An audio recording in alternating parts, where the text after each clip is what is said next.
अस्सलामुअलैकुम एवरीवन, कैसे हैं आप लोग। उम्मीद है आप सब खैरियत से होंगे।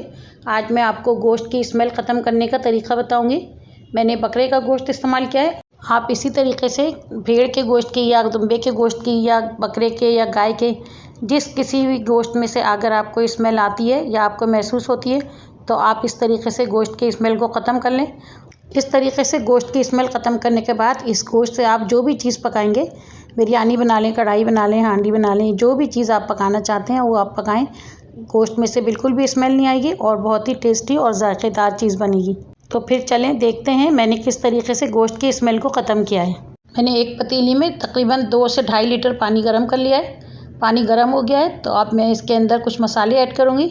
मैंने 1 चमची सफ़ेद ज़ीरा डाला है, 1 चमची मैंने अजवाइन डाली है और 1/4 कप मैंने सफ़ेद सिरका डाला है। अब इसके अंदर मैं गोश्त डाल दूंगी। गोश्त को मैंने धोकर अच्छी तरह से वॉश कर लिया है और उसको छलने में डाल दिया था कि उसका पानी निकल जाए। गोश्त अचानक से जो है वो पानी में चला गया और पानी छल के बाहर आ गया है। गोश्त डालते वक्त आप थोड़ा एहतियात कर लीजिएगा ताकि इस तरह का ना हो। गोश्त डालने के बाद मैं मिक्स कर दूंगी।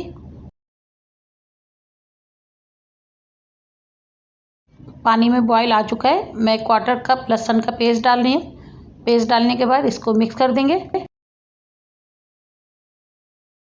शुरू में मैं इसे फुल फ्लेम पे बनाऊंगी ताकि इसके अंदर अच्छी तरह से बॉयल आ जाए और बॉयल आने के बाद मैं इसे मिक्स कर दूंगी और मिक्स करने के बाद इसे लो फ्लेम पे मैं 5 से 7 मिनट तक पकाऊंगी।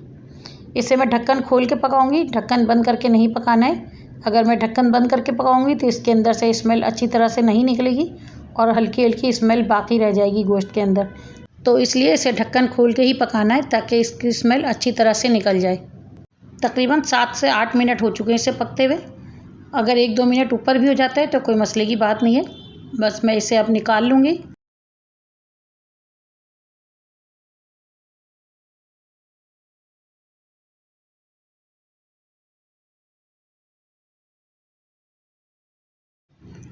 मैंने गोश्त सारा निकाल लिया है। अब मैं इस पानी को डिस्कार्ड कर दूँगी। इस पानी को मैं फेंक दूँगी। गोश्त में से स्मेल बिल्कुल ख़त्म हो चुकी है। इसमें बिल्कुल भी स्मेल नहीं है और ये गोश्त पकने के लिए रेडी है।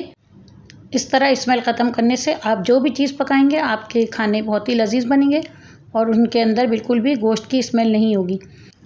तो फिर आप मुझे कमेंट्स में ज़रूर बताइएगा कि आपको मेरा ये गोश्त की स्मेल ख़त्म करने का तरीका कैसा लगा है। मेरे चैनल को लाइक करें, शेयर करें और सब्सक्राइब करें। Thank you. अल्लाह हाफिज़।